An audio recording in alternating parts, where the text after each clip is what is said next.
In 1991, the world and most Arab and Muslim countries seemed content for American and Allied forces to intervene and kick the invading Saddam out of Kuwait. The Palestinians, however, were seen by local Kuwaitis as having backed the wrong side. Once the Iraqis were ousted, the revenge began.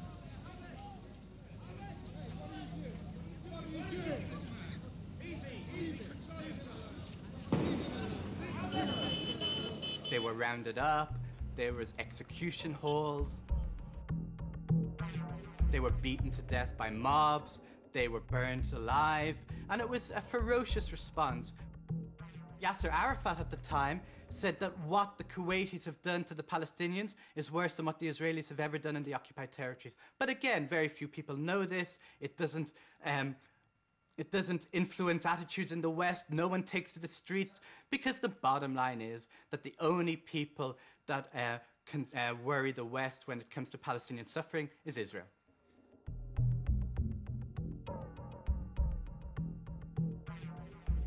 It's a lamentable fact that no one ever stormed the barricades over the massacres in Jordan, Syria, Lebanon or Kuwait. And any honest lefty with a memory knows that's true. The only oppressor who counted was the Zionist oppressor.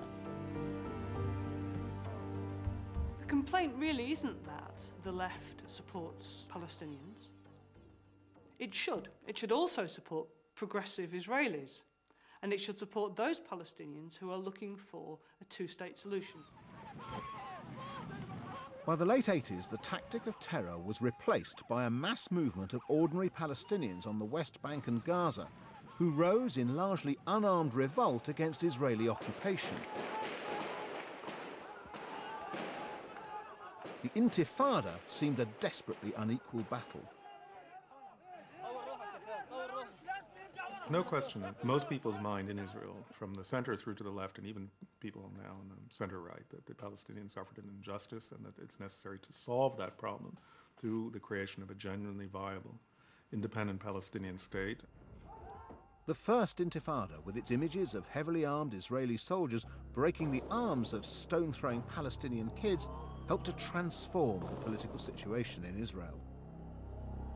Sympathy for the Palestinians was expressed by Israelis themselves in Peace Now, a remarkable popular mass movement demanding recognition of Palestinian rights and a negotiated peace settlement. People began to see that the occupation and the annexation, that was creeping annexation was going on, were no longer viable, that the brutalization of the Palestinian population couldn't continue. And that was exactly the point at which the mainstream Israeli left, like Peace Now and associated groups, became particularly powerful.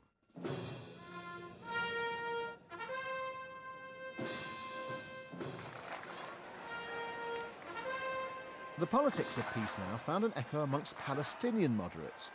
Yitzhak Rabin, the man who'd ordered the arm breaking, came to understand the need for Israeli concessions and, tearing up many of his own most bellicose speeches, struck a deal with the Palestinians. We who have fought against you, the Palestinians, we say to you today, in a loud and a clear voice, enough of blood and tears. Enough!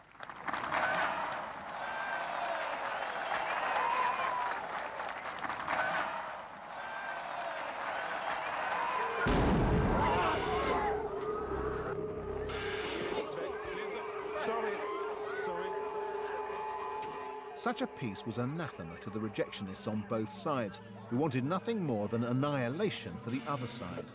Yitzhak Rabin was murdered leaving a peace rally by Jewish terrorists. It was precisely when the air was pregnant with the possibility of peace, fundamentalist Islamist Hamas first sent deluded young Palestinians laden with explosives to rip at the heart of Israeli society and of the peace process. And you would think that such terrible and counterproductive violence would meet with utter condemnation from all who call themselves progressive. You'd be wrong. Very few people actually justify it. Most people will say, we disapprove of it, but, and the but, of course, then cancels out the disapproval. There is a fundamental problem when the left is unable to say, I condemn the bombing of civilians, I condemn the use of children as suicide bombers, and I condemn the use of suicide bombers who are blowing up children. The Hamas Charter is not ambiguous. Israel will exist and will continue to exist until Islam will obliterate it, just as it obliterated others before it. Not peace, obliteration. So Hamas sent their human bombs to obliterate Israelis, Jews and Arabs in shopping centres, on buses full of school children, in restaurants and nightclubs. The bloody 12 hours began with the killing of teenagers in the centre of Jerusalem. The devices that they detonated simultaneously contained nuts and bolts, a hail of shrapnel that cut down dozens of people.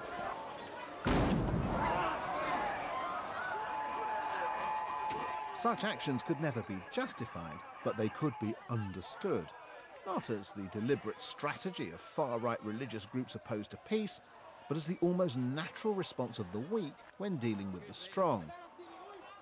All of a sudden we now hear that in their struggle against the strong, the weak have no other weapons but terrorism. It's not true. Some demented liberals have even said that if they were Palestinians, they might do the same thing. I think it's because there's a very strong streak of what Edward Said used to call Orientalism within the British left. That is a stereotype view of how Asians, Muslims, and Arabs actually operate. And the constant attempt to explain that suicide bombing, for instance, is understandable, that if I were in a refugee camp, I would do it, is, of course, actually contains a rather coded racist message. It basically saying, well, that's what you'd expect of Muslims and Arabs, isn't it? I think the account that's given of suicide bombing is that this is the only way in which people can fight against the oppressive, occupying power. It seems to me that's just false. The left should have a moral benchmark. We should be the people who stand up and say, don't do that, enough is enough, that's not justified. And one of the things where we should draw that line is around the bombing of civilians, and particularly civilian children.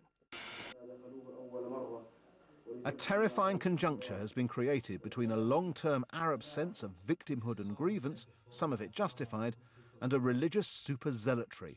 The end result is a cult of death. Therefore, I'm going to talk to you in a language that you understand. Our words are dead until we give them life with our blood. I find it difficult to believe that God could possibly be pleased with people who try to secure their own salvation by way of killing innocents. The slaughter unleashed by Hamas didn't even aim at a solution as we might understand it. It was designed both to kill as many Jews as possible and to sabotage any chance of a peaceful settlement being reached. The most telling statistic in these terms is that between 94 and 96, there was more anti-Israel terrorism when the peace process was at its height than between 96 and 99 when the peace process was stalled. But far from these tactics increasing left support for a peace process, it seems to have hardened the feeling that it is Israel and Israel alone that is the problem. And once the left found itself able to make excuses for Palestinian suicide bombers, it wasn't long before they also found themselves understanding religious fundamentalism and fascist terrorism closer to home. We mustn't start to try and understand in terms of justifying the action. Understanding to try and prevent any future is one thing, but understanding in terms of justification is dangerous territory, I think.